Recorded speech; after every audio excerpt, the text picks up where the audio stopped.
Hello, and welcome to Live Vedanta, a podcast about simple living and high thinking. Life can be a roller coaster if our happiness is dependent on external factors. How can we be detached, yet have a sense of oneness with all? In this next episode, Vivekji shares how we can dive deeper and create a relationship of oneness with articles, beings, and circumstances so that we can live a life free of stress, anxiety, and dejection.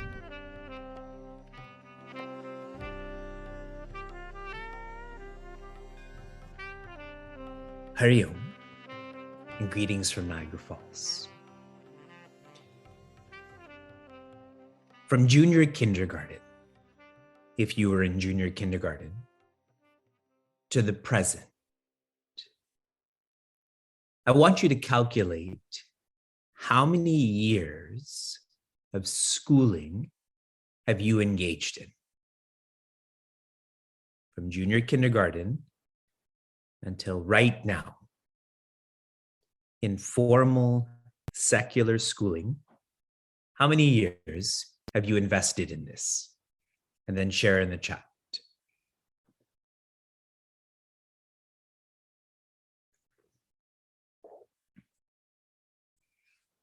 $17, $22, $19.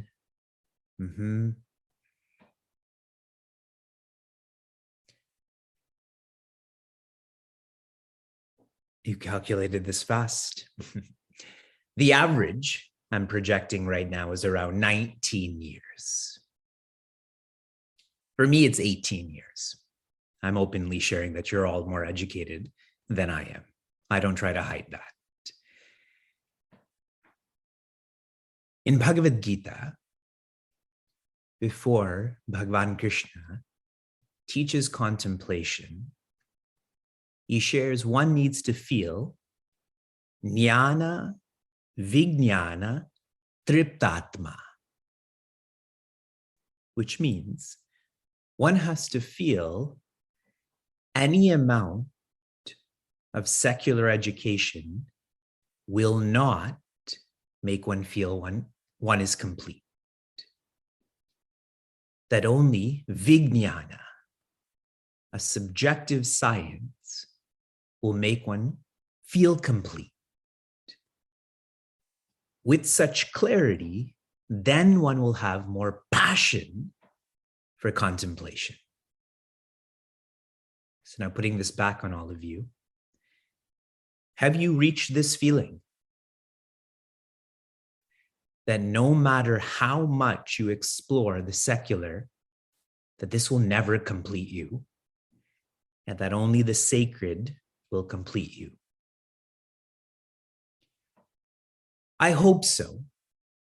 And the Moksha Pata, which is our curriculum, our course, 100 Steps to Infinity, is designed for us to focus less on knowing and more on being.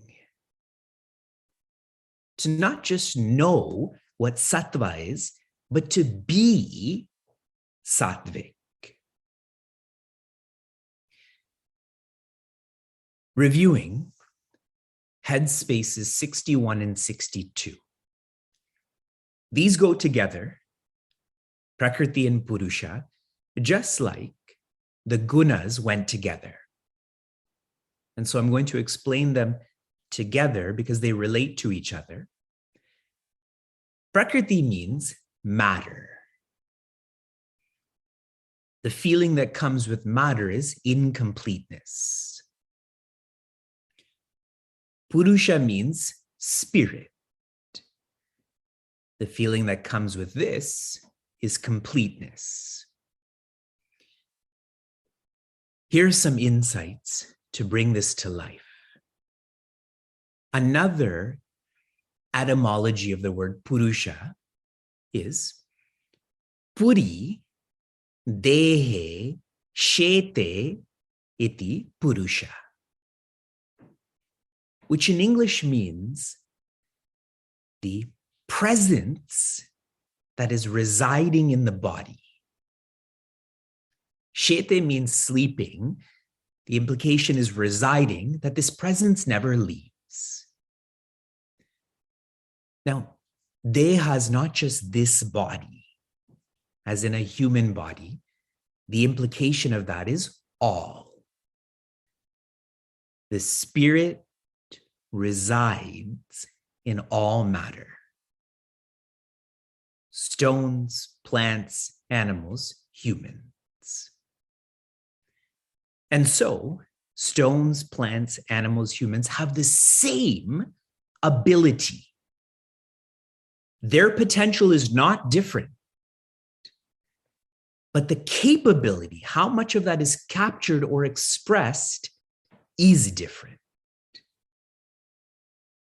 It is this logic for which, in our culture, we practice being a vegetarian. Because an animal can express more of that ability, a plant can express less of that ability. So if a human that can express the most of this ability needs to survive, a human should survive in such a way where the least damage is done in terms of potential. And so if the day comes where we evolve, where we can survive on stones, then that should be how we survive. This is very important, and so I'm going to layer this onto human bodies and human minds. There are humans who naturally look like humans, but their minds are like stones. They have no purpose in life. More evolved than that, there are humans who look like humans, but their minds are like plants. And their purpose in life is pleasure. If you think of a plant, wherever the sun is coming, the plant is going to go in that direction. Yes. That's a life of pleasure. There are humans who look like humans, but their minds are like animals. And their purpose is possessions. If you think of the jungle, there's so much demarcation of territory and leaders of packs. We do that too, correct? With parking spaces and gated communities and so on. Borders, we see that in the world. There are humans who look like humans and they have minds like, they have minds like humans. And so what is their purpose? Position. Position. That I'm separate from you, I'm superior to you. And I feel this is so evident by how insecure we all are. Think of how insecurity is formed. It starts with being distracted. Then I compare. Then I feel jealous. And finally, I feel insecure. This insecurity is naturally in reference to another. It's a position matter.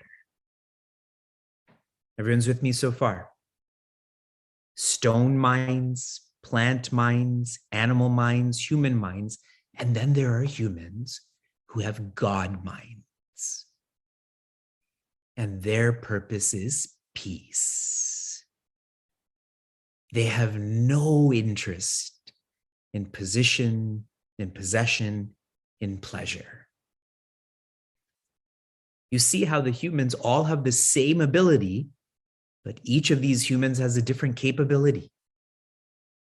Is it making more sense now?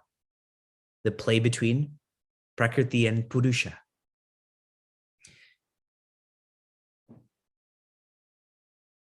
Prakriti is processed. Purusha is pure.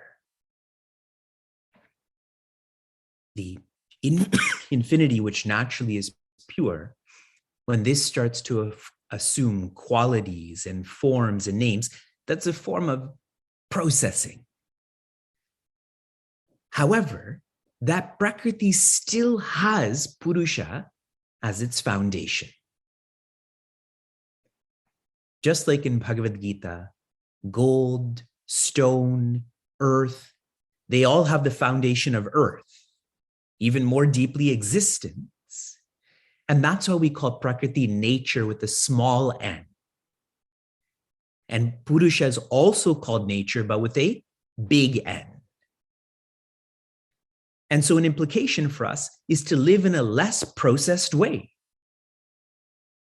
So we tune into the foundation of all articles, all beings, all circumstances. One final thought before we continue. As long as we live in a shallow way, all will annoy us. Every article, every circumstance, and most definitely beings. In fact, the beings that are closest to you will annoy you the most.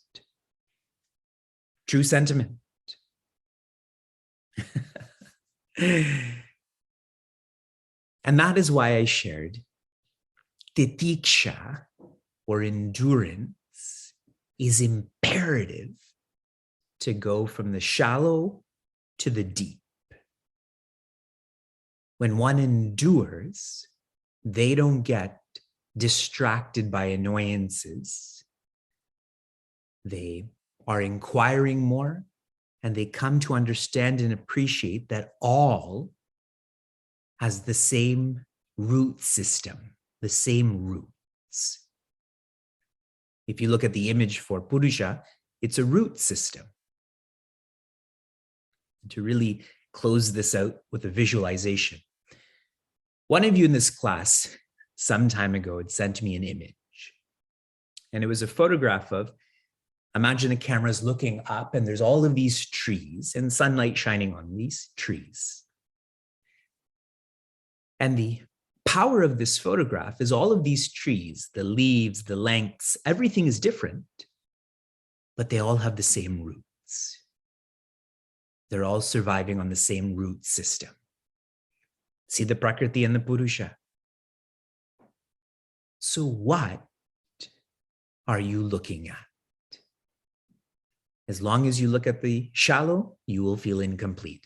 When you start to look at the deep, you will feel complete.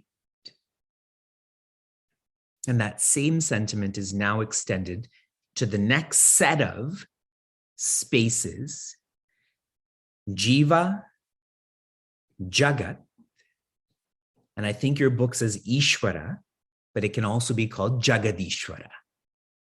So I'll start opening these up. 63 is jiva. In English, individual. We all have this sense of being separate. Suppose you're living with someone right now, you still feel separate than them, correct? There is this inherent sense of separation. However, more deep than this sense of separation is this inclination for oneness. I read psychologists who describe humans as being social animals. And that's all right to analyze humans like that, but more deeply, there's this sense of oneness, which is why we socialize. And that shows that deeper than the separation is the oneness. During the period of the coronavirus, where there was a lot of locking out for 2 years, a great struggle that people faced, and maybe still do face, is loneliness. When one feels lonely, they lose their identity. And so what happened is a lot of these people who felt lonely, they tried to find their identity through conspiracy theories. That was the meaning that was easily accessible to them. This sense of separation is dangerous. It is harmful in these cases. This sense of separation that we feel, instead of working towards oneness, what we've done is we've started to identify with our equipments. I identify with the intellect and the mind and the breath and the body. From the body comes beings, circumstances, articles, and I keep going out like that, like a typical extrovert. When one feels separate, they start to feel their equipments. They keep feeling this smallness, that I'm this intellect, I'm this mind. I feel small. And so that separation gets further fermented. And this is the cycle. I try to complete myself through pleasure. I don't find that pleasure. So I become addicted to that. I try to find completeness through beings. I don't feel this completeness, so I get attached to them.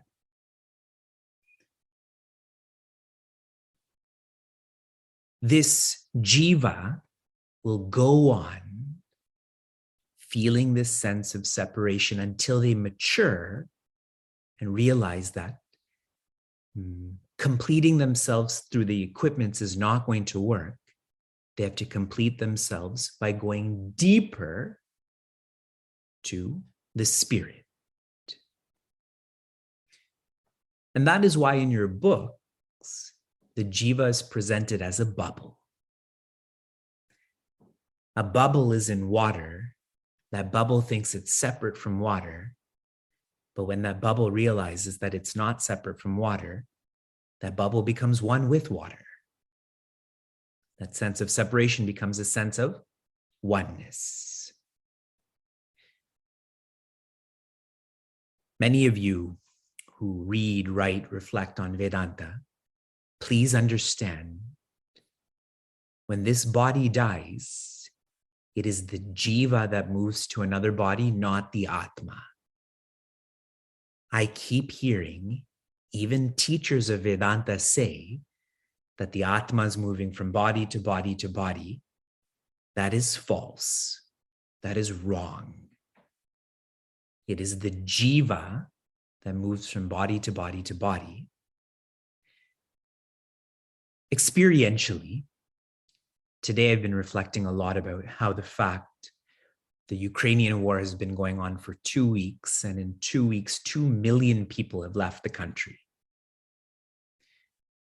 I've also been reflecting on a lot of people have been sharing with others and with me about how hard their childhoods were, how much harm was in their childhoods. And being exposed to such macro and micro negativity, sometimes I feel disheartened. But I don't allow that disheartening to lower me in terms of my purpose or evolution. Conversely, when I feel disheartened, that becomes inspiration for me to not be a jiva, to not have to go through what the intellect goes through in terms of respect and disrespect, and the mind in terms of pleasure and pain. So if you can relate to what I'm sharing, the jiva goes through this, not the atma. The sense of oneness that we all have shows that's who we are. I continue to 64, which is jagat. Jagat. In English, multiverse. Our multiverse. Another word for the multiverse, and this will come up later in Bhagavad Gita, is kshetra. Kshetra means field. This multiverse is a field for articles like cell phones and cars and airports, which are arranged to become circumstances, like traveling and having a family and so on. For whom? For beings. This multiverse is an arrangement of articles into circumstances for beings. Okay, that's what this multiverse is. Technically, the jagat is synonymous with prakriti. Synonymous with prakriti. And remember what I told you. What will prakriti make you feel? Please share in the chat.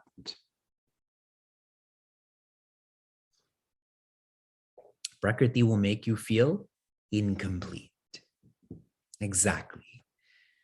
So the unthinking being will keep on trying to arrange circumstances and articles in a perfect way, but that's impossible. But they don't realize it's impossible, so they go about living like that, and they keep feeling more incomplete, or insecure was another word I used. So how does one break free from such instinctive living? Sadhutva, which means selflessness. A sadhu is one who serves beings, is not one who needs to be served by beings. And when one furthers this selflessness, they become a suhrid. A suhrid means one who is large-hearted. More so, it is one who is happier. And since they are happier, they don't try to get from beings and circumstances and articles. They give to beings and circumstances and articles. So what should our relationship with the jagat be? One of serving, one of giving. And if it's not of serving and giving, then we will be stuck. Samsara, feelings that come with being stuck, or samsara, is stress, anxiety, dejection. Because we feel samsara as abstract. It's this poetic Vedantic word. But I feel the majority of us experience stress, yes? Anxiety over the future, especially those who are younger. And dejection, I feel that's more for those who are older, that we've lived our lives for 50, 60 years in a way we thought we've lived well, but still there's a sense of dejection. Jiva, jagat. And to complete this set of words, number 65 is Ishwara, or Jagat Ishwara, which combined becomes Jagadishwara, like the Murti at Sandipani Sadhanalaya, Bhagwan Jagadishwara. In English, creator. Individual, multiverse, creator. It's like small, bigger, bigness. Ishwara has 5 technical functions. We typically think just 3 functions, that is creation and sustenance and destruction, but there's actually 5. Here's what they are. And it's important to note because the last is the most important, the 5th. These functions are, in order, Srishti. Ishvara is the creator. Next, Sthiti. Ishvara is the controller. Number 3, Samhara. Ishvara is the consumer, the one who consumes all. We've all grown up with this understanding. Brahma, Vishnu, Mahesh, right? We chant that in terms of our guru also. But here's more. The fourth is nigraha. Ishwara is the corrector. Whenever we're engaged in wrong thinking, wrong speaking, wrong acting, and we're being corrected in a sincere way, who's correcting us? That's Ishwara. And finally, the fifth is anugraha. Anugraha means conserver. Anugraha means the one who graces, the one who blesses. That is the one who conserves us. Everyone's with me so far? This is quite beautiful. Now, let's think about this more practically. We have all been told by science and philosophy that the cause pervades the effect. Yes? Cotton, I think this is made out of cotton, pervades this sweater. The cause pervades the effect. And so tell me, the cause of the jagat. What is the cause of the jagat? Ishwara, no? What is the cause of the jiva? Ishwara, yes? So, the micro, that is you. What is your nature finally? Ishwara. The micro that interacts with the macro. What is the nature of the macro finally? Ishwara.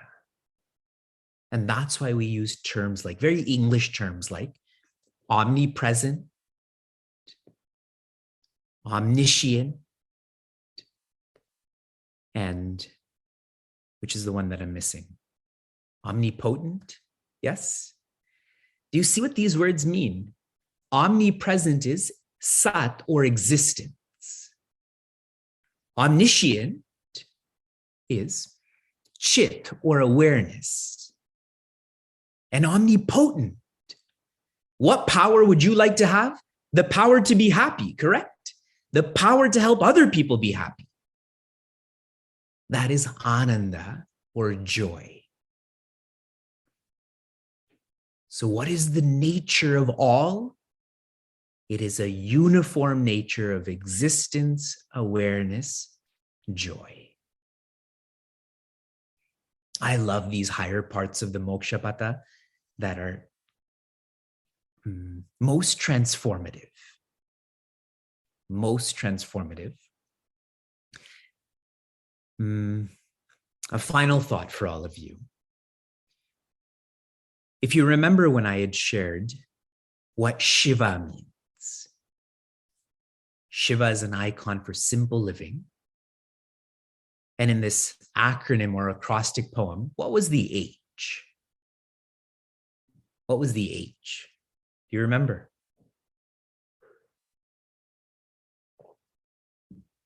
Good. Handle for evolution. Handle for evolution. The fact, and it is a fact, that the cause pervades the effect, that means that Ishwara is always looking at us. And so Ishwara is always looking after us, which means all that happens to us is for our evolution. All that happens to us is for our evolution. And if you can have this vision, then you will handle all of your experiences as an experience to evolve.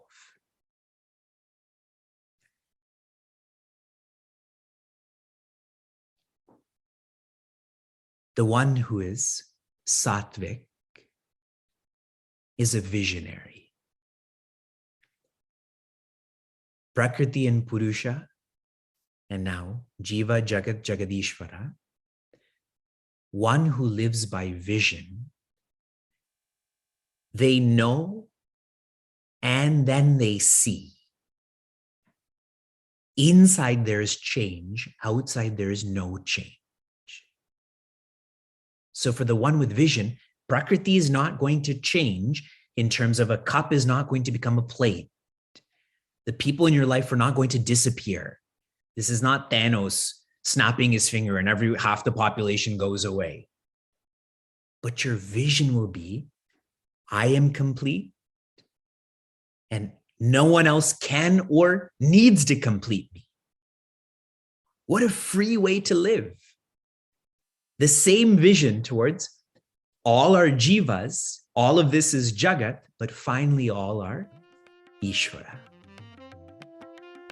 If you enjoyed what you heard or want to learn more, share this episode with a friend or find us online at facebook.com/cmniagara. For those on the journey of self-development, Chinmaya Mission Niagara provides a community forum for seekers to listen, reflect, and contemplate. This podcast is produced by the Young Adults of Chinmaya Mission, an international nonprofit working to transform individuals through the knowledge of Vedanta. Until next time, inspire, love, be.